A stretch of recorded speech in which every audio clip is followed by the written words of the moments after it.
Hey everyone, so today I'm going to show you the two most important things that you need to know when you're doing crosshatching, and those are value and direction of line. Little value scale here that shows, going from all the way the dark to mid-tone to light. So when I talk about a value gradient, this is exactly what I'm talking about. So your darkest darks, your mid-tones, and your lights. And so here maybe I would say that the top part, if I had to say maybe it's like a 3. Maybe like that light spot right up there is like a 1 or a 2, right? Like over here. And then this spot area over there where it's like in shadow over here. Maybe that's, I mean, it's definitely not like a 9. It's not all the way, but maybe it's like a 6 or a 7, right? So these are some of the things that I'm analyzing as I'm drawing. And then I want to think about the direction, right? So I'm thinking about this direction going like this. And then this, I want to go like that, right? If I go like this, I could do this too, but I think I want to do this way, right? To kind of show that it's going over like this. So I want to remember that I want to keep this pretty light and I want this to be significantly darker, okay? So yeah, I like the idea of the lines kind of going up and around or over like this, and then they're coming back around over here. So that's that idea of direction of line that I talk about a lot. So we want to think about the line direction, but also the value. So the value going back to over here when we talked about value. And if you make it too dark, don't worry about it. Like I do that a lot where it's like, oh, I made that a little bit darker than I wanted it to be. But remember we said maybe this was the mid-tone. So maybe like 5, 6, 7, something around there. The main thing that you want to make sure of though is that this is darker than that, and then you'll be in good shape. And I notice when I'm drawing this section is that this is a little bit darker than even in here, slightly. So I want to try to show that with my lines. And if you accentuate the value and have it be going from like really dark to mid-tone to light, that's not such a bad thing, right? Because it's just going to make it look more contrasty. Better that than having it all be the same. So remember, we want our lines to be going around like that, up and down. We don't want them just kind of haphazard. We don't want to just go like any different. This will be my what not to do. We don't want the lines just to be going like that, okay? We want to think about the flow of the object.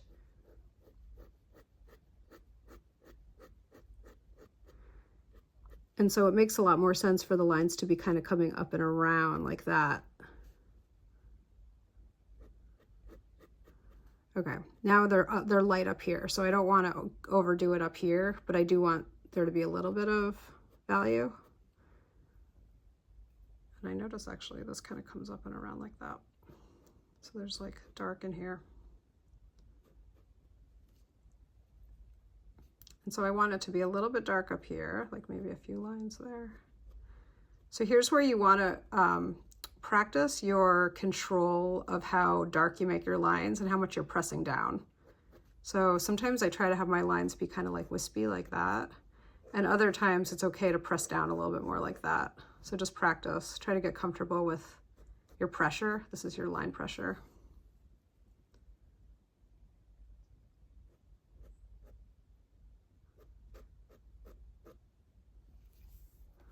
Maybe I'll do a little bit going this way.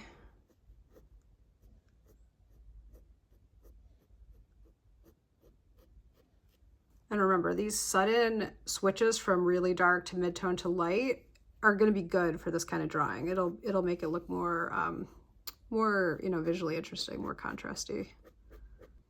So now the lines are going to go in this direction, right? Because again, we're sort of like trying to think of like if we were going to wrap our hand around this, it would be going like this, right? This would be going like this. So think about the direction of the form. So going back to this gradient, right, we're kind of going from really dark to mid-tone to light pretty quickly, which is, takes a little bit of control to do that, but that's kind of what's going on in this object. And we can go back around in a different direction, but again, you just want to think about the direction of the line. And if I want a little bit of value, but I don't want to overdo it, one thing you can play around with is the spacing. So see how here I spaced out the lines a little bit more? So that's one way to vary your line quality is to have, you know, the lines a little bit more spaced like that. You can try that. Another way that you can make your marks, and we can practice that here, is you can do what's basically like pointillism. So you can look at the pointillist artists for different inspiration for this, like Seurat. And what they would do is they would literally make an entire drawing just with dots.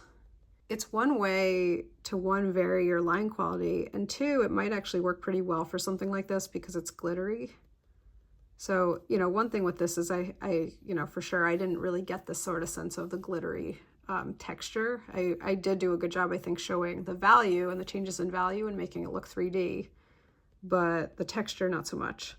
So maybe, you know, instead I do something like this. So the nice thing about drawing is there's not like a right or wrong answer. I mean, there's, with technique, there's things that you want to do or avoid, and there's best practices and things like that, but there's not like, you know, if I were to assign a still life to a class of 20 people, I'd get 20 different solutions, and, you know, they'd be fine. Like, that's good. So it's the great thing about drawing is that you bring your unique line to everything and your unique vision to everything.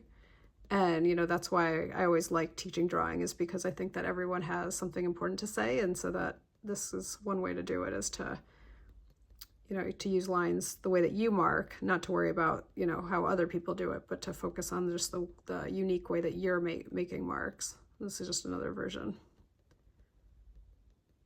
Okay, so that's something that you could also try, is like pointillist type marks. I'm going to come back up around in here and darken this up a little bit more. And then I don't like that there's nothing there, so let's add some marks here. And then this area in here is much darker because it's sort of like behind this area. This is in front, this is behind. So darker colors are going to generally recede into space. So let's make this a little bit darker overall, right? So like, yeah, we'll still have a little bit of variation. Like there's some of the light that catches right in here, but we're going to make it darker throughout here, just overall darker. Okay, now this is kind of coming up and around, and this is really light, you know, similar to this. This is sort of like catching the light. And then this is going to be darker in here, like that one. So again, line direction going like that.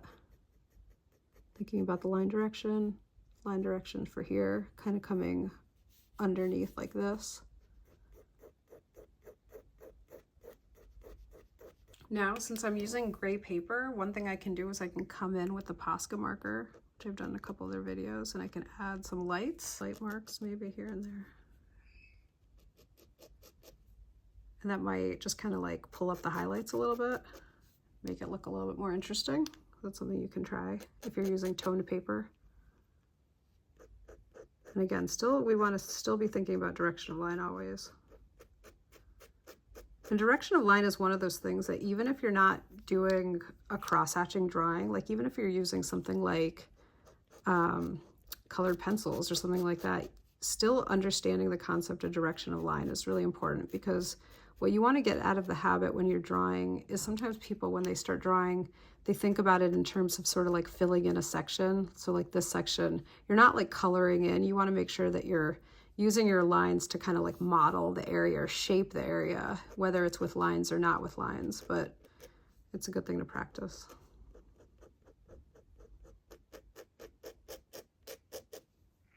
Used to kind of come up like this. So you can have both. You can have your both white, your white and your black in that. If you found this video helpful, please subscribe, and I will see you next time. Thanks again for watching.